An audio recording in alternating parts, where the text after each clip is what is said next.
17 साल पुस 1 गते राजा महेन्द्रले 2/3 बहुमतको सरकारलाई अपदस्थ गरेर एउटा शासन कायम गरे। एउटा कानुन रहेछ, कानुन बनाइएको रहेछ र त्यसमा चाहिँ त्यस अन्तर्गत आदेश जारी गरिसकेपछि अदालतमा प्रस्तुतै गर्नुपर्यो। त्यो 17-18 सालतिर 19 सालमा फेरि राजपाट अपराध हुनुहुन्थ्यो गोवर्धन शर्माजी। गोवर्धन शर्माजीलाई पञ्चायतले लगेको अब जस्तो हाल्नुभयो।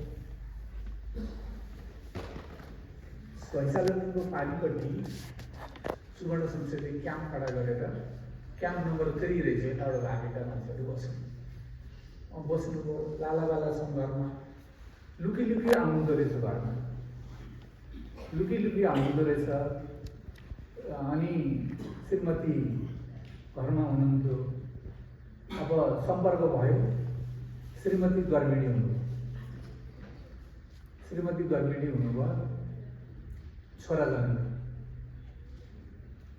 अब मेरो लोग्ने तेरो लोग्ने आएको भनेर पुलिसले गर्यो। आएको छैन। अब मुद्दा अर्को चलायो गाउँघरमा त। अब कसको गर्व बोकेर यो भयो, यस्तो बेइज्जती सहनु पर्यो। यी त दुईटा कथाहरू, प्रतिनिधित्वमूलक कथाहरू। हजार मानिसले देश छोड्नु पर्यो, हजार मानिसहरू जेलमा बसे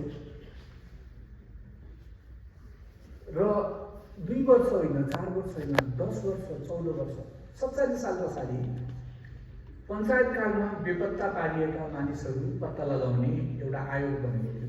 विष्णुप्रसाद भट्टराई प्रधानमन्त्री हुँदा